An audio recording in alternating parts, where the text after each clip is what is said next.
quand tu atteins un certain niveau d'auteur comme tes parents biologiques, il y a un certain niveau dans l'onction que tu ne vas jamais atteindre. Parce que Dieu résiste aux orgueilleux. La grâce authentique, Dieu ne donne pas ça aux chrétiens, il donne ça aux humbles. Le critère sur lequel Dieu se base pour déterminer le niveau de grâce qu'il va accorder à un jeune, ce n'est pas les heures de prière ni les jours de jeûne. Ton humilité vis-à-vis des anciens.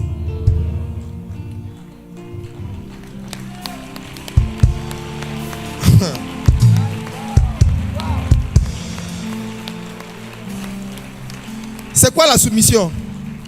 La soumission, c'est avoir une volonté, mais décider de mettre sa volonté de côté pour faire celle d'une personne à qui on veut se soumettre parce qu'on la considère comme étant au-dessus de nous. Je réponds à la définition. La soumission, c'est le fait que tu as une volonté, mais la personne qui est devant toi ou qui est au-dessus de toi a une volonté contraire à ta volonté. Et la personne qui est devant toi te dit de laisser toi ta volonté pour faire sa volonté. Donc en fait, il n'y a pas le test de la soumission tant que il n'y a pas quelqu'un qui t'a interdit de faire quelque chose que tu avais envie de faire.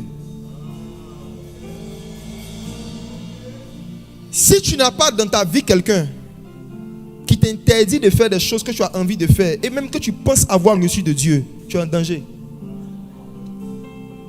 La soumission, c'est lorsque tu décides de mettre ta volonté de côté pour faire la volonté d'une autre personne qui est contraire à ta volonté initiale. Donc tant qu'il n'y a pas contradiction de volonté, il n'y a pas de soumission. Regarde, passage JB.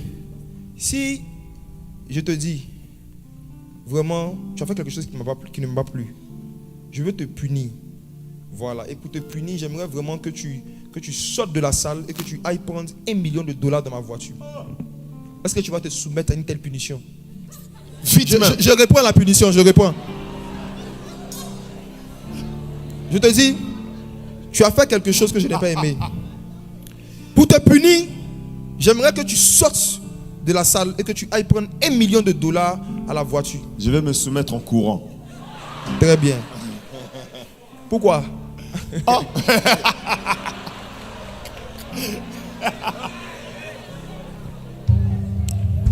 Si tu comptais venir à Métamorphose aujourd'hui après-midi et que ta mère te dit, s'il te plaît, j'aimerais que tu laves les assiettes. J'aimerais que tu m'aides à laver les assiettes.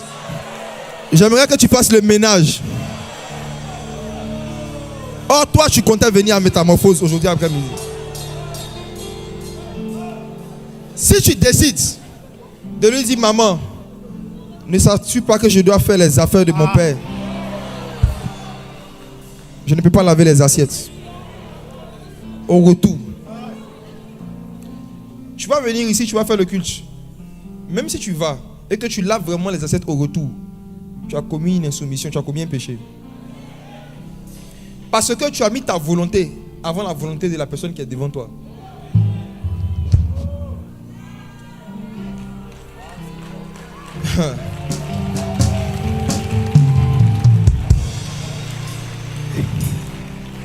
Hébreux chapitre 7 verset 7 dit quoi? Hébreux 7 verset 7. Hébreux 7 verset 7, il est écrit: Dieu sait que se soumettre est plus difficile que prier longtemps. Il sait ça. Il sait que se soumettre est plus difficile que jeûner 40 jours. Il le sait. Voici pourquoi c'est là-bas qu'il a caché les plus grandes grâces. Hébreux 7 verset 7. Or, c'est sans contredit l'inférieur qui est béni par le supérieur. Or, sans contredit, c'est l'inférieur qui est béni par le supérieur. Quand Dieu veut te bénir dans le domaine du réveil, il ne te donne pas un ensemble de dons spirituels. Il te donne un ensemble de supérieurs. Je rembobine. Quand Dieu compte vraiment t'utiliser puissamment, ce qui montre que Dieu va vraiment t'utiliser puissamment dans le réveil en tant qu'un jeune, ce n'est pas le nombre de songes que tu fais où tu te vois en train de chasser les démons. Ne vous fiez pas à vos songes. Vos songes vont vous envoyer en Égypte. C'est à cause de ces songes que Joseph est devenu esclave. Regarde, ne vous fiez pas à vos songes.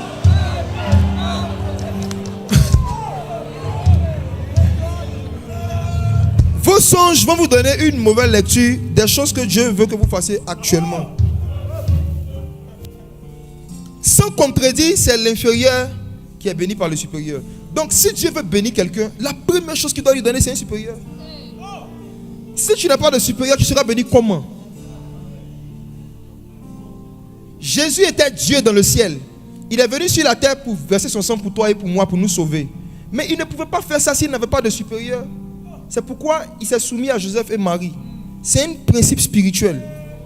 Même si tu es Dieu quittant le ciel, si tu dois opérer sur la terre, tu dois avoir des supérieurs qui ne sont autres personnes que Dieu et les anges. C'est un principe. Donc, j'aimerais te poser une question. Qui sont tes supérieurs? Est-ce que tu as des supérieurs même?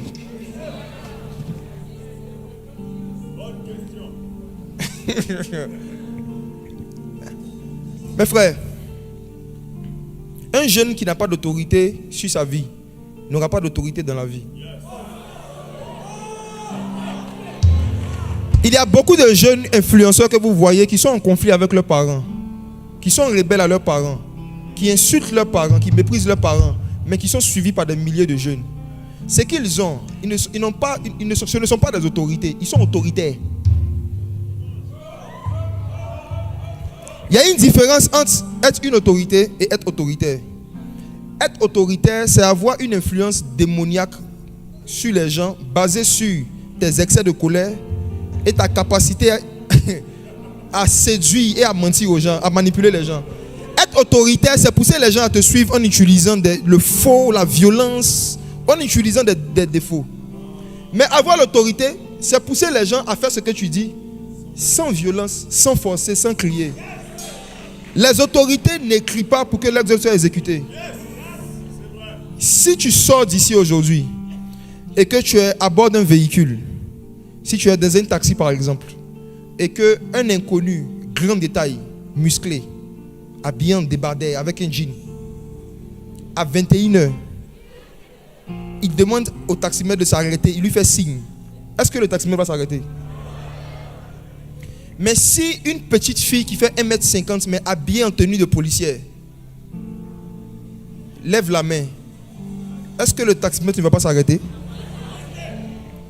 C'est pour dire quoi? Le taximètre ne se soumet pas à la forme, mais à l'uniforme. Ça veut dire que le taximètre ne se soumet pas à la forme, mais à l'uniforme. Même s'il est musclé, mais qui n'est pas revêtu d'habits de policier, il n'a pas d'autorité. Il est autoritaire. Dans le monde spirituel, c'est pareil. Les démons et les entités ne se soumettent pas à la forme de ta prière. Ce n'est pas parce que tu pries en hébreu. Ce n'est pas parce que tu pries en anglais.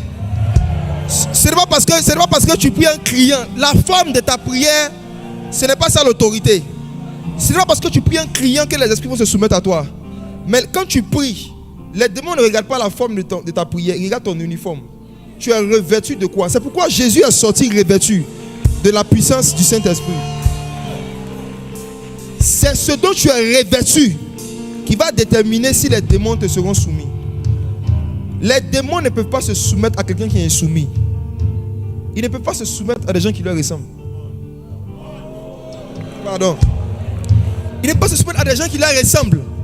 C'est pourquoi l'apprentissage de la soumission et les textes de la soumission, les étapes de la soumission sont très très importants pour un jeune avant de commencer à chercher les grandes visions.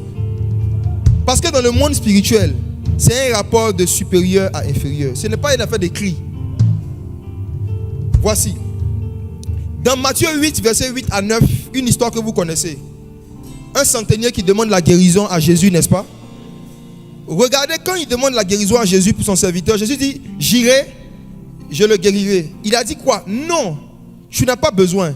Dis seulement un mot et mon serviteur sera guéri. Il sait que les autorités n'ont pas besoin de pouvoir poser certaines actions pour décanter certaines situations. Maintenant, le centenier nous aide, nous tous. Il est en train de donner une masterclass aux apôtres. Il leur explique. Il a commencé à leur expliquer pourquoi est-ce que Jésus avait une telle autorité. Il dit quoi au verset 8 de Matthieu 8? Le centenier répondit, Seigneur, je ne suis pas digne que tu entres sous mon toit, oui, mais dis seulement un mot et mon serviteur sera guéri. Pourquoi? Car moi allons qui doucement, suis... allons doucement. Il Car. dit car. Moi qui suis. Allons doucement. Moi. Dis non, car. Car. Dis avec moi car. Car. Car. Car. Dis avec moi conjonction de coordination. Conjonction de coordination. Quand on dit car, ça veut dire qu'on s'apprête à expliquer la raison d'une chose. Oui. Il dit à Jésus, je sais que toi, tu n'as pas besoin de venir physiquement devant un malade pour le guérir. Car, en deux termes, il dit à Jésus, je vais t'expliquer pourquoi tu as cette autorité.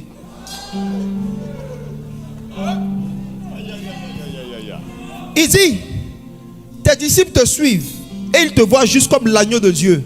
Moi, je suis dans l'armée et je sais que tu es le Seigneur des armées. Et dans l'armée là, parce que je suis militaire, je connais la puissance de la soumission de la hiérarchie. Et il explique maintenant à Jésus. Il dit car, allons. Moi qui suis soumis. Regardez, la première raison pour laquelle je sais qu'un chef d'armée n'a pas besoin de se déplacer, c'est parce que moi-même, en tant qu'un soldat, je suis soumis. Il dit en fait, j'ai des supérieurs. Et comme j'ai des supérieurs, j'ai aussi droit à des inférieurs. Et les inférieurs sont censés exécuter mes ordres et ma volonté sans que je me déplace. Il est en train de dire à Jésus, quand tu disais à Nathanaël, désormais, vous verrez le ciel ouvert et vous verrez les anges de Dieu monter et descendre. Tu arrives à dire une parole et les anges vont. Tu dis à l'un, va et il va. Tu dis à l'un, viens et il vient. Pourquoi? Parce que tu es soumis à des supérieurs. Et moi aussi, je suis soumis à des supérieurs. J'ai des gens aussi sous mes ordres. Je sais comment la hiérarchie fonctionne.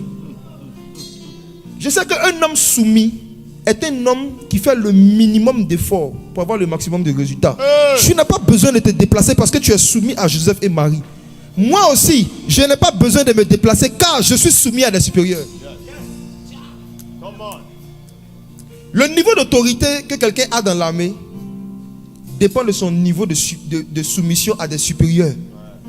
Et dans l'armée de Dieu, dans les derniers jours, c'est pareil. Vous faites partie de l'armée de Dieu. Et dans l'armée, la vertu principale d'un soldat, c'est la soumission. Ce n'est pas les muscles. La discipline, le respect des supérieurs. Le respect des supérieurs. Vous pensez vraiment que quand on dit aux soldats aller à l'est du Congo, puis qu'ils vont, c'est parce qu'ils ont envie? Non, soyons francs.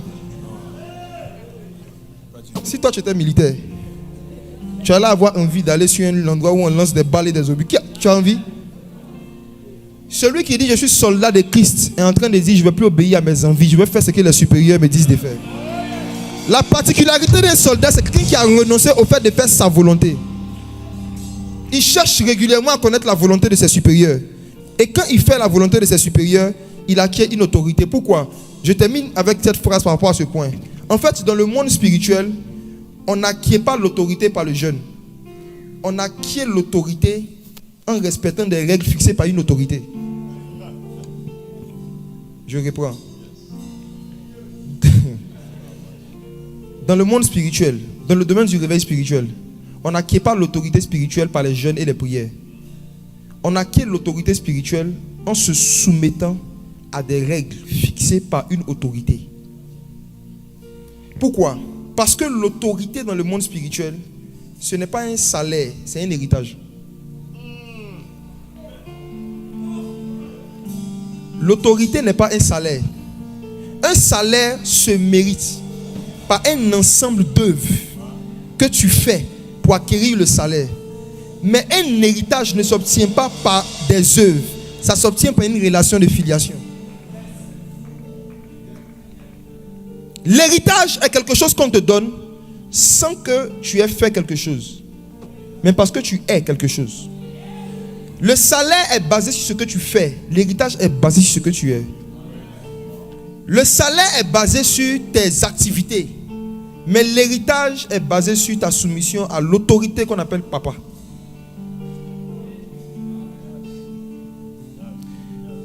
Dieu, dans sa sagesse, sait pourquoi est-ce que il a caché les plus grandes autorités spirituelles dans les rapports de soumission, dans les rapports de filiation. Il le sait. Parce qu'il connaît le cœur de l'homme. Si l'apôtre Paul avait besoin qu'on lui envoie un ange de Satan pour le souffleter dans sa chair, afin qu'il ne tombe pas dans l'orgueil, à cause de l'excellence de l'onction qu'il avait. Et toi, tu penses vraiment que tu peux commencer à exceller dans l'onction? Tu peux commencer à exceller dans les dons et ne pas avoir quelqu'un qui va te souffleter de temps en temps et puis rester humble. S'il y avait la possibilité que Paul reste dans l'humilité, malgré la dimension dans laquelle il était utilisé, sans qu'il y ait un supérieur. En fait, je vais vous dire quelque chose d'un peu bizarre, mais c'est vrai. En fait, pourquoi les autres apôtres n'ont pas eu de... Beaucoup d'autres apôtres n'ont pas eu de shards et de démons, hein? En fait, Paul n'a pas marché physiquement avec Jésus. Il y a un niveau de soumission qui n'a pas appris physiquement avec Jésus. Il y a un niveau de discipline que Paul n'avait pas appris. Vous allez voir que ce Paul, dès que ses yeux se sont ouverts, quand Ananias l'a touché, que les écailles sont tombées de ses yeux, quand il a reçu le Saint-Esprit, il s'est levé, il a couru, il a commencé à évangéliser. Vous voyez ce caractère-là? Les apôtres l'ont récupéré, on dit calme-toi. Dans Acte 13, on l'a fait asseoir à Antioche. Non. Dans Acte 13, ils ont récupéré le frère Paul. Il était avec les docteurs et les prophètes à Antioche. On l'a fait asseoir d'abord dans l'église locale pour apprendre certaines vertus. Et arrivé un moment, le Saint-Esprit a dit aux anciens dans Acte chapitre 13, mettez-moi à part Paul et Barnabas. Sinon, au début, c'est lui-même qui voulait se mettre à part.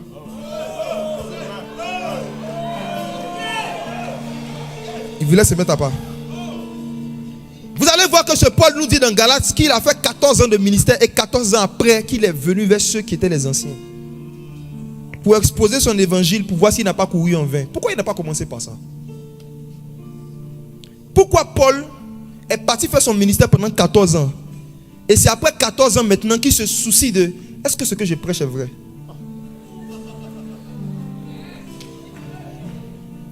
C'est après 14 ans qu'il vient voir les anciens, ceux qui ont vu Jésus physiquement, ceux qui ont fait l'église avant lui, pour leur exposer l'évangile qu'il prêche parmi les nations, pour maintenant leur demander d'avoir un droit de regard.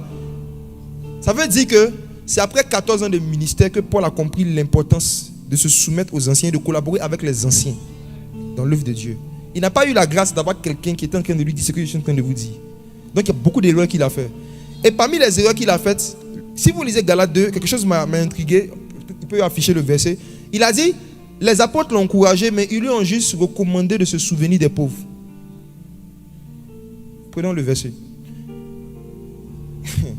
Il chassait les démons, il faisait les miracles, mais il n'y avait pas d'œuvre sociale dans son ministère. Galates chapitre 2. Il dit la seule recommandation qu'on lui a faite, c'est de se souvenir des pauvres. Donc ça veut dire que c'est la seule chose qu'ils ont vue qui n'était pas trop correcte. Sinon tout était bon. Il prêchait très bien. Il prêchait bien. Galates 2 verset 10. Galates 2 verset 10. Ils nous recommandèrent seulement de nous souvenir des pauvres, ce que j'ai bien eu soin de faire. C'est la seule recommandation que les anciens ont fait à leurs cadets dans le ministère. Donc ça veut dire que pendant 14 ans, ils n'avaient pas vu l'aspect social dans le ministère. Il était en mode chasser les démons, ouvrir les églises, guérir les malades, le réveil. Les anciens l'ont regardé. Ils disent, nous quand on a commencé, il n'y avait pas d'indigents au milieu de nous. Quand le réveil a commencé à Jérusalem, il n'y avait pas d'indigents. La première des choses que l'onction avait faites après chasser les démons, c'était chasser la galère. Il n'y avait pas d'indigents. Mais on regarde le ministère du jeune Paul, de l'apôtre Paul, il y a beaucoup de miracles, mais il y a beaucoup de pauvres.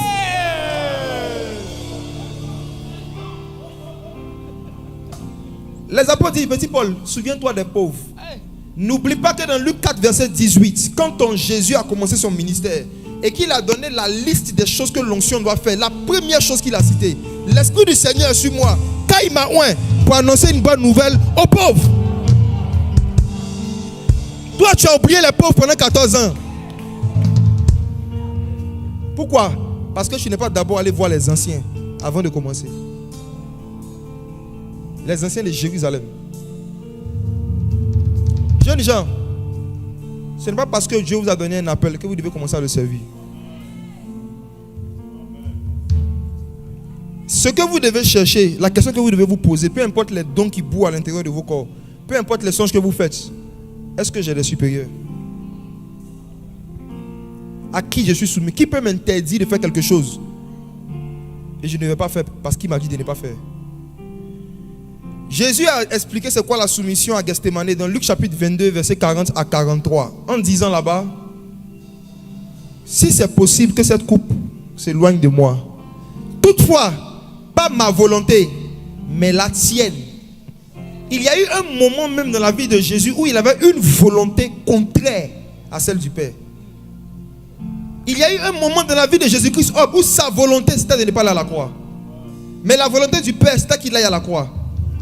Mais il s'est soumis comment? En décidant de mettre sa volonté, non pas sa volonté, mais la volonté du Père. C'est ça la soumission. Pour tester votre soumission, il va arriver que Dieu va vous mettre à cœur de faire certains projets. Et puis le même Dieu va dire à votre pasteur de vous interdire. Je descends. Mes frères, je vais vous parler.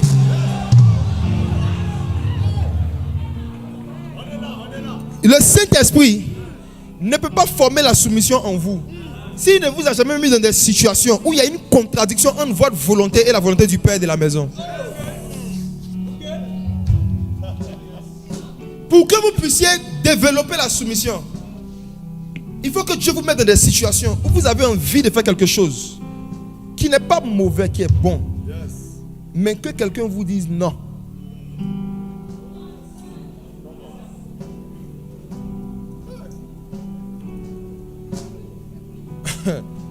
Que quelqu'un vous dise non. Le même Dieu qui a poussé Christ quand il avait 12 ans à aller dans le temple et à édifier les gens par ses réponses, c'est le même Dieu qui a poussé Joseph et Marie à lui dire de venir à la maison.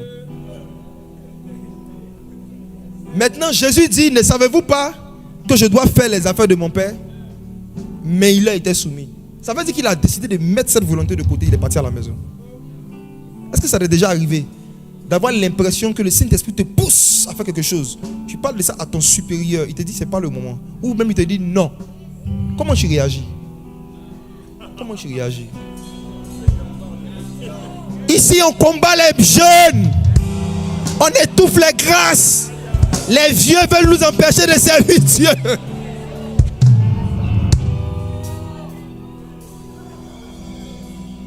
Ici ils étouffent les ministères.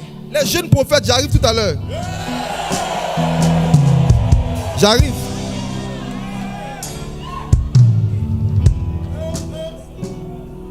JB, ce qui a fait que j'ai su que toi tu étais un vrai prophète, c'est quand j'ai observé ta soumission à l'apôtre Yves. J'étais là quand il t'a dit d'arrêter le rap.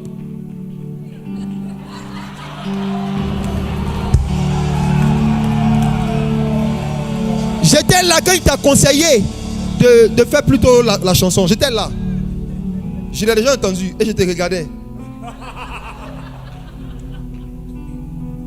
Et avant qu'on ne vienne, je regardais tes pages et puis j'ai vu une chanson, j'ai mis sur YouTube. Et ma famille, c'est JB, il a fait un cantique qui chante maintenant. C'est un prophète. Tu sais pourquoi il sait que tu es un prophète? Pas parce qu'il t'a vu prophétiser, mais parce qu'il t'a vu te soumettre. Tu sais pourquoi il te dit ça? Parce que l'esprit des prophètes est soumis.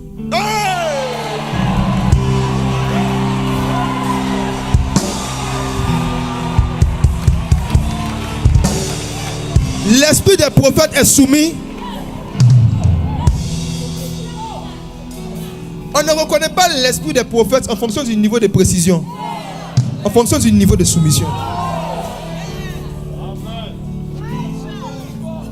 Si chaque fois que ton père spirituel te dit de ne pas faire quelque chose ou de refaire les choses d'une autre façon, tu te soumets, tu vas voir comment tu vas aller vite dans la vie.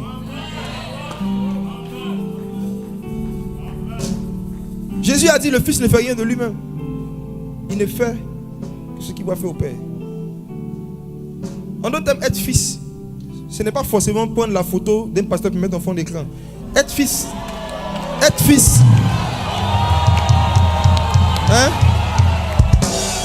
Tu peux faire ça, c'est pas mauvais. Mais ce n'est pas ça qui prouve ta filiation. Des Juifs voulaient blaguer Jésus. On dit qui est votre père? Il dit nous sommes enfants d'Abraham. Jean chapitre 8. Jésus dit votre père c'est le diable. Ils disent oh. Il dit on est enfant d'Abraham. Jésus dit non, je vous explique. Jésus dit si vous étiez enfant d'Abraham, vous ferez les œuvres d'Abraham. En d'autres termes, on ne reconnaît pas ta filiation en fonction des photos que tu affiches. On reconnaît ta filiation en fonction des œuvres du Père que tu fais. Si vous étiez enfant d'Abraham, ferez les œuvres d'Abraham.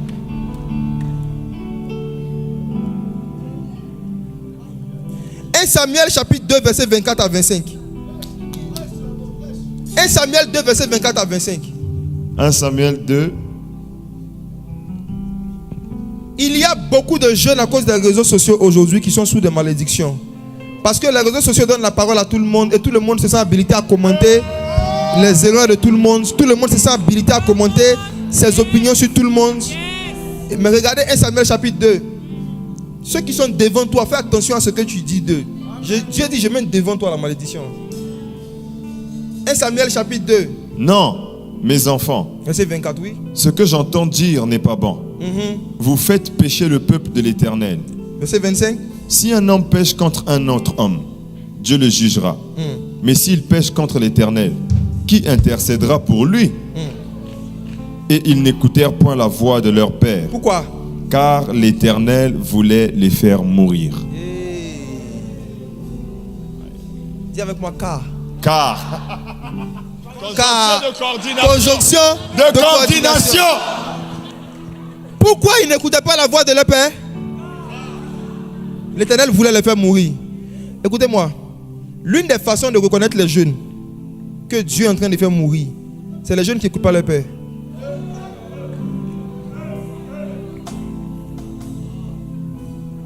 La rébellion, l'hostilité vis-à-vis de quelqu'un par qui Dieu est passé pour te bâtir ou pour t'engendrer est un signe que tu es sur le chemin de la mort. Ce n'est pas parce que ces jeunes étaient méchants qu'ils n'écoutaient pas la voix de leur père. C'est parce que Dieu avait décidé de les faire mourir. Ce ne sont pas seulement les esprits de mort qui font mourir les gens. Dieu aussi fait mourir. Dieu fait mourir. Il y a 3 catégories de supérieurs que Dieu utilise pour inculquer la soumission aux jeunes. 3 catégories. Quand Dieu veut te préparer à devenir un vrai instrument de réveil spirituel, il y a 3 écoles de soumission par lesquelles tu dois passer. 1, les parents biologiques.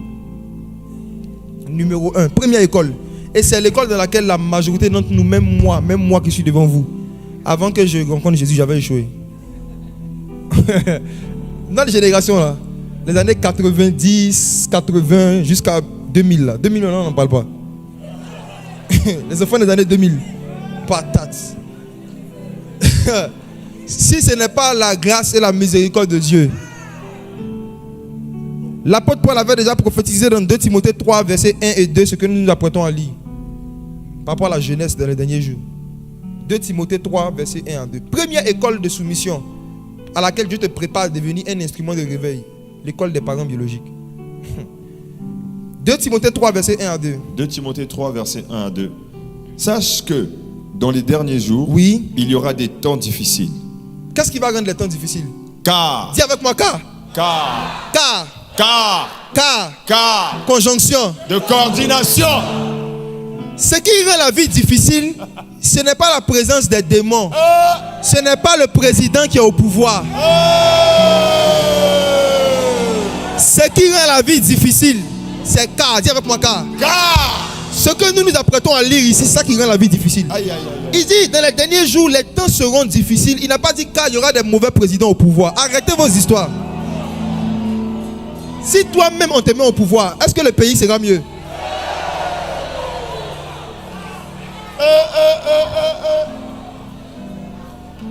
Voici ce qui rend les temps difficiles. Lisons. Car Car les hommes seront égoïstes, égoïstes, amis de l'argent, amis de l'argent, fanfarons, fanfarons, les gens qui aiment se vanter. Tout ce qu'ils mangent, ils doivent filmer. Tout ce qu'ils payent, ils doivent filmer. Fanfarons. Fanfarons.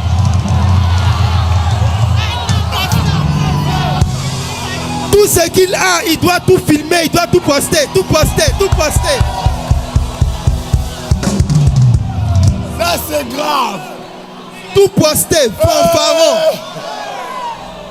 Tu viens juste d'avoir un stage. Tu vas te mettre devant une voiture qui ne t'appartient pas. Tu fais une photo.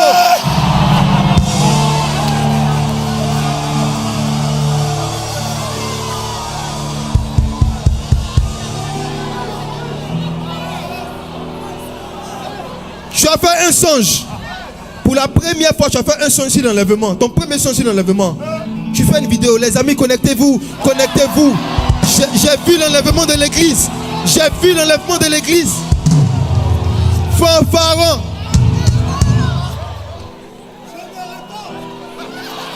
Lisons la suite. C'est vous qui rendez les temps difficiles. Vous avez vu que ce n'est pas le président. Allons-y. Activez son micro, ne l'attaquez pas. Hautain, Hautain, blasphémateur, blasphémateur, rebelles à leurs parents. rebelles à leurs parents. C'est mon point. Restons là.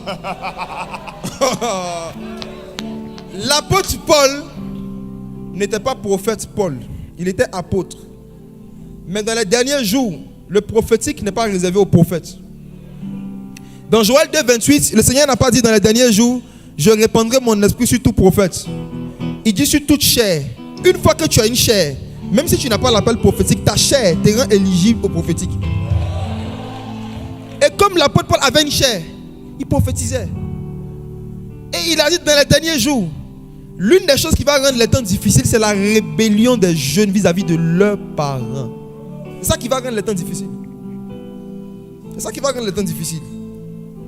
Et nous connaissons ce fameux verset que beaucoup de parents chrétiens utilisaient pour nous faire du chantage. Éphésiens 6, n'est-ce pas?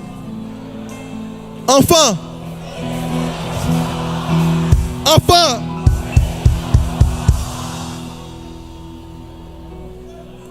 Connaissez ce verset. Je n'ai même pas besoin de le lire. On nous l'a lu depuis l'enfance. Chaque fois qu'on faisait une gaffe. Maintenant, la question que je veux que vous vous posiez avec moi. Quand il dit enfants, soyez soumis à vos parents, on se soumet comment?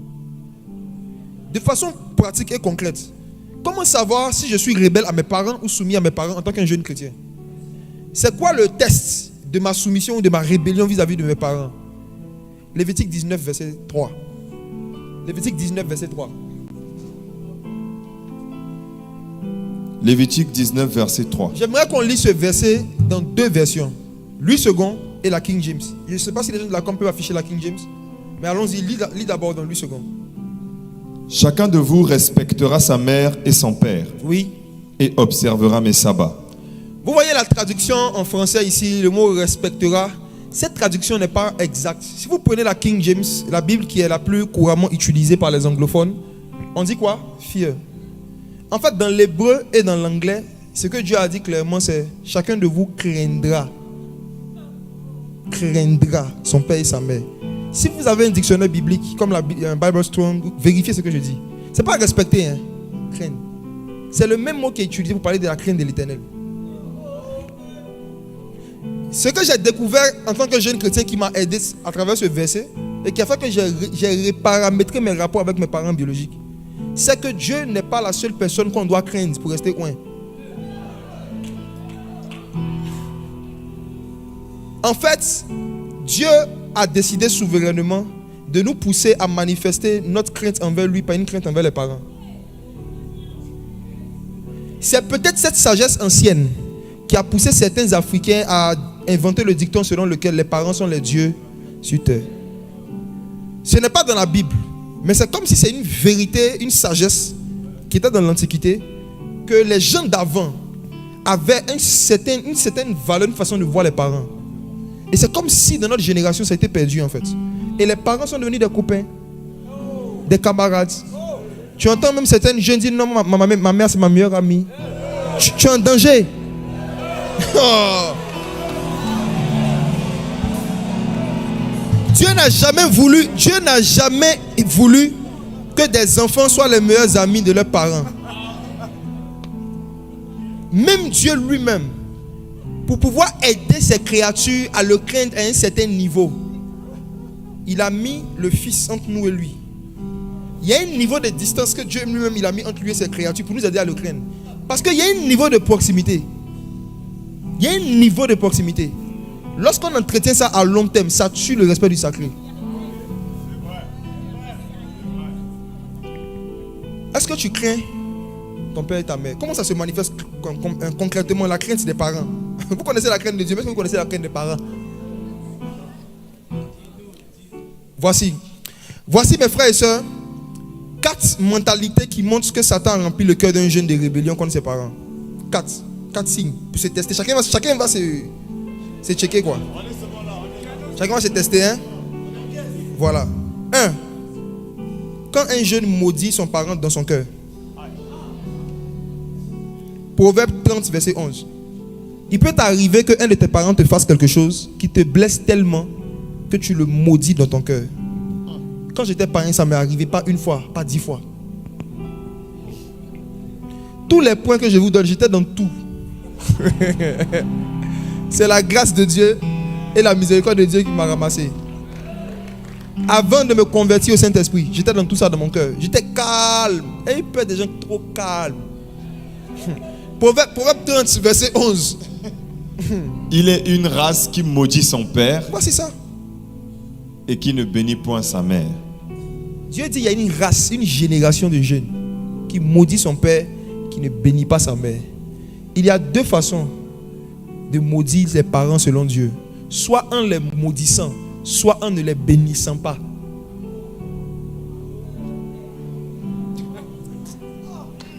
Il y a une race qui maudit son père, qui ne bénit pas sa mère. Et quand tu n'es pas en train de bénir pour Dieu, tu es en train de maudire.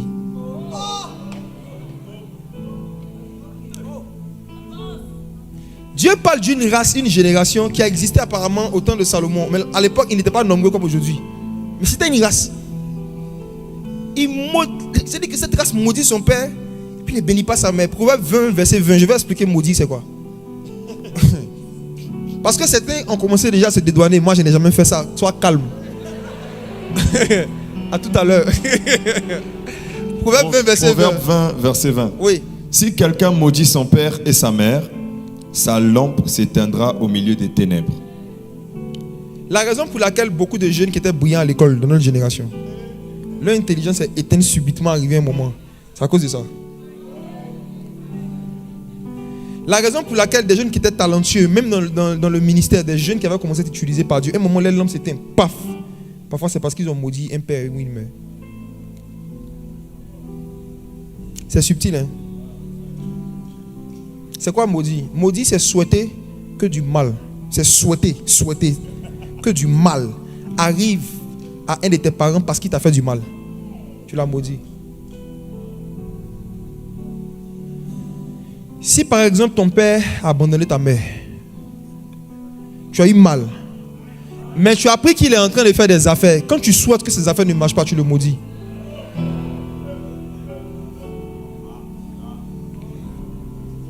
Si ta mère s'est séparée de ton père, qu'elle s'est remariée, et que le nouveau mari se comporte mal avec toi, et que tu souhaites que la relation se gâte, tu es en train de maudire ta mère. Tu la maudis comment? Parce que tu ne bénis pas ta mère. Elle te demande ta bénédiction. Tu dis non, je ne donne pas ta bénédiction. Donc tu la maudis. Il y a une race qui ne bénit pas sa mère. Combien de fois en tant que jeune, on n'a pas été blessé et dans notre blessure, on a souhaité dans notre cœur. Il dit que celui qui maudit son père ou sa mère dans son cœur. C'est dans le cœur que ça se passe. Tu peux ne pas parler, mais dans ton cœur, tu souhaites que des problèmes, des malheurs arrivent à certains de tes parents pour qu'ils regrettent de t'avoir fait du mal. Chaque fois qu'en tant que jeune, tu as eu ce genre de pensée, tu as maudit un de tes parents. Et dans le monde spirituel, il y a une lampe qui s'est éteinte.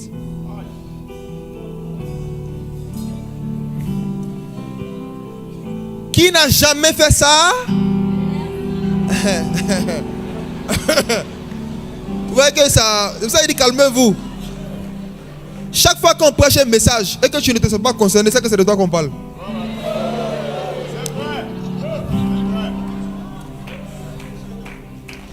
Il ne faut jamais se mettre au-dessus de la parole de Dieu. Surtout quand on n'a pas encore fini d'expliquer. Il y a une race qui maudit son père, qui ne bénit pas sa mère. J'étais un rappeur. Pourquoi je suis devenu rappeur? Parce que j'avais de la haine dans mon cœur contre mon père. Ma haine m'a poussé à chercher un moyen de l'insulter sans qu'il l'entende. Il connaît cette histoire. Hein. On s'est réconcilié depuis 2011, hein, ça va. Je cherchais un moyen de déverser ma colère, dire ce que je pense sans qu'il l'entende. Et un de mes amis du collège m'a parlé du rap à l'époque.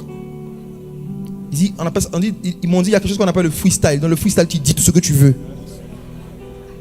Fuck mon père, nique la police. On se connaît.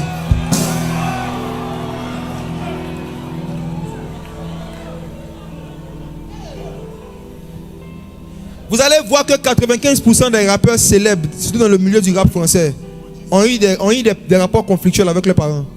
Vérifiez. 95%. J'étais un rappeur. Moi, à cause du rap, je ne partais plus à l'école. Je faisais ma carrière. J'étais sérieux. Hein. J'étais sérieux. C'est pendant que j'écrivais mon album que le Saint-Esprit m'a péché. Mais c'était motivé par la haine. Moi, ma motivation, c'était la colère. En fait, c'était un moyen de me défouler. J'étais un garçon très calme. Mais quand je rappe, tu ne me reconnais plus. Les esprits de rejet.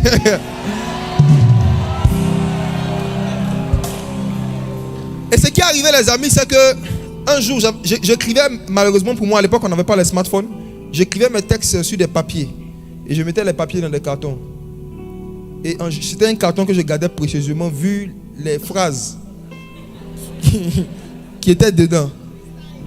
Un jour, j'ai oublié le carton au salon. En général, chaque nuit avant d'aller dormir, je vais avec ça dans ma chambre, je cache. J'avais oublié un soir. Le lendemain, quand je me suis réveillé, j'ai vu que le carton était là. J'ai dit, oh, j'ai oublié. Je me suis dit, heureusement que personne n'a vu. J'ai pris le carton, j'ai caché. 5 ans plus tard, j'étais maintenant converti. Et je voulais exhorter mon père. Vous qui voulez évangéliser vos parents, je vais vous parler tout à l'heure. Les parents oublient les prophéties, mais ils se rappellent des comportements.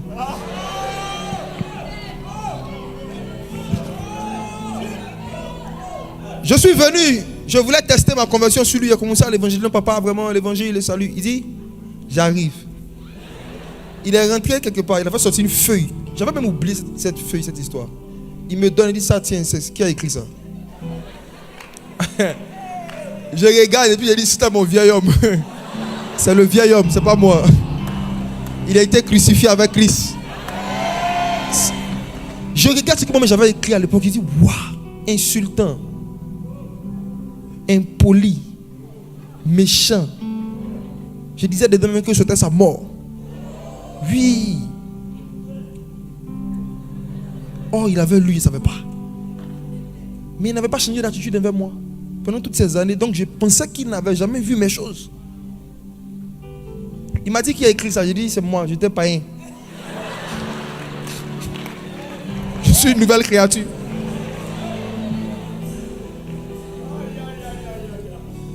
Et il a commencé à me faire comprendre que je ne suis pas habilité à donner des conseils et à faire des remarques sur les erreurs de mes parents. Même s'ils doivent changer des choses, ce n'est pas moi qui dois le dire. C'est des gens de leur promotion ou des gens qui sont au-dessus d'eux, pas moi. Et je te dis la même chose. Hein. Je te dis la même chose. Chaque fois que tu l'as fait, tu as été rebelle, tu as été impoli. Donner des conseils à ses parents, leur faire des remarques sur leur péché ou leurs défauts, c'est de la rébellion. Même si ce que tu dis est vrai. Écoutez-moi. Dans le domaine de la soumission, ce n'est pas la véracité de l'information que tu es en train de dire qui détermine si tu es dans la soumission ou pas. C'est ta légitimité. Je réponds. Dans le domaine de la soumission, ce n'est pas la vérité qui compte, c'est la légitimité. Ça veut dire quoi? Aujourd'hui, si le président de la République veut faire passer un message à tous les habitants du Congo-Brazza, supposons qu'un vigile, le vigile qui habite chez lui, entend que le président veut parler à la nation. Et lui, il court, il va à la radio, le vigile, et il dit, j'ai un message du président pour la nation. On va le laisser parler. S'il va à la télévision nationale, le vigile, il dit, j'habite chez le président. Voilà, il a dit, il y a quelque chose qu'il veut dire à la ville de Brazza, je veux parler. On va le laisser parler. Même s'il a la feuille du discours du président, est-ce qu'il peut parler? Il a la vérité, mais n'a pas la légitimité.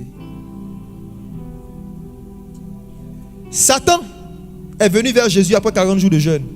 Et il lui a dit des vérités. Il a dit par exemple, il est écrit, il donnera des ordres à ses anges de peur que ton pied ne heurte contre une pierre. C'était un psaume de David qu'il a vraiment cité. Pour une fois, Satan avait dit la vérité. Il a cité un psaume. Est-ce que le psaume était faux? Non. Est-ce que le psaume n'existait pas? Mais pourquoi Jésus n'a pas obéi? C'était une vérité dans la bouche de quelqu'un qui n'avait pas la légitimité.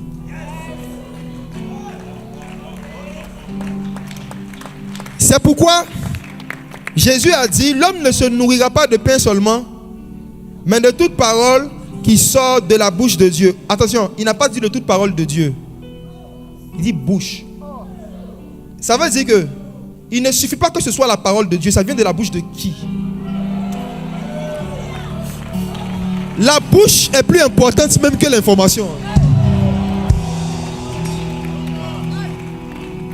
De la même manière que parce que moi en tant qu'enfant, je l'ai attaqué à un certain niveau, ma bouche n'est plus légitime pour lui donner des conseils. Même si ce que je veux lui dire est vrai, ma bouche à moi n'est pas la bouche autorisée. Vous pouvez voir sur internet des pères commettre vraiment des erreurs. Mais si vous vous amusez à commenter, vous vous amusez à mettre votre bouche dedans, chaque expression d'une opinion est un téléchargement d'une malédiction.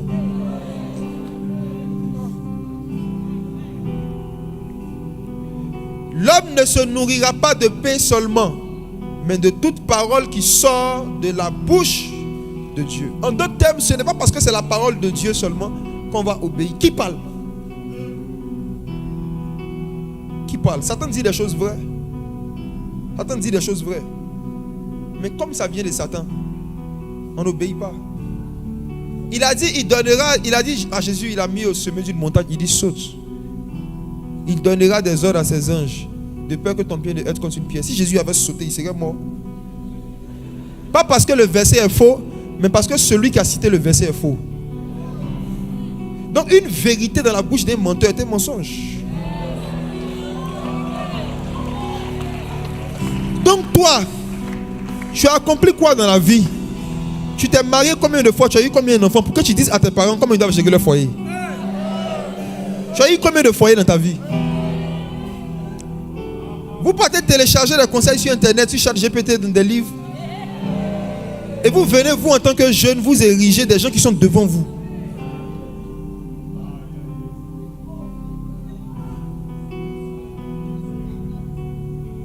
Si tu as déjà fait l'une de ces choses envers l'un de tes parents biologiques, même peut-être un de tes pasteurs, aujourd'hui tu vas te repentir.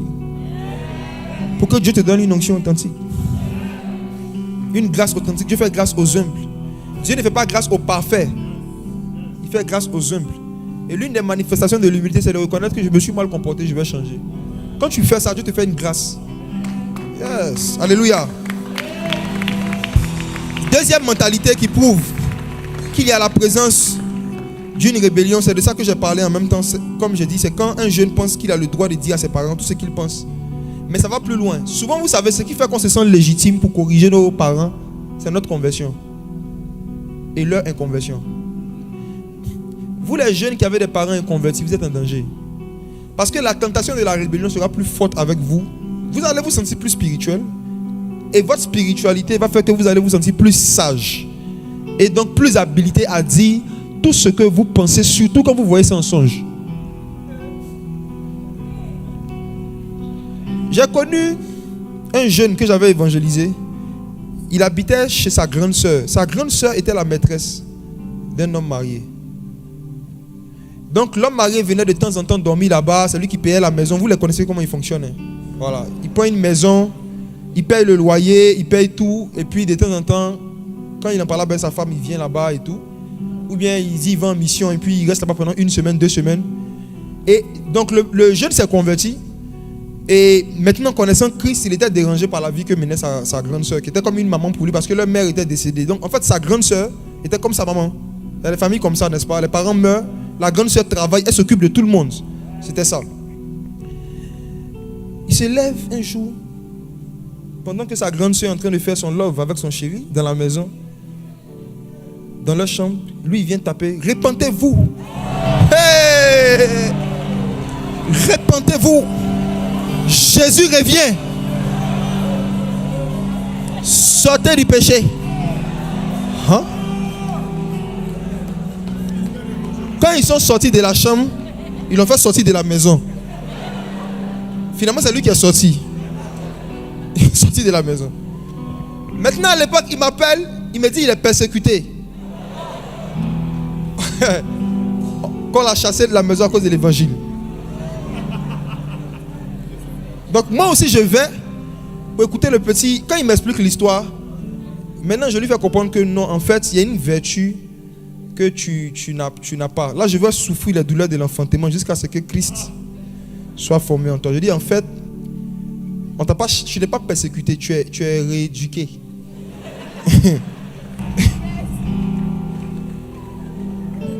Il a dit que tu n'es pas légitime pour pouvoir parler de ça à ta soeur, parce que c'est elle qui te nourrit.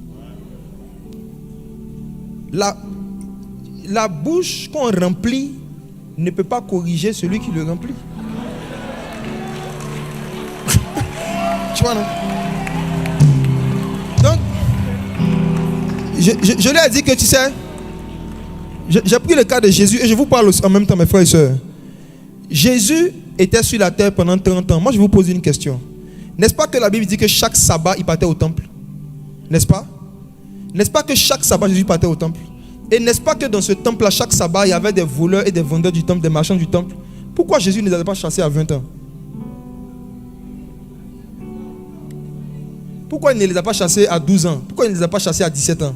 Pourquoi Jésus n'a pas chassé les marchands du temple à 29 ans quand il partait au temple?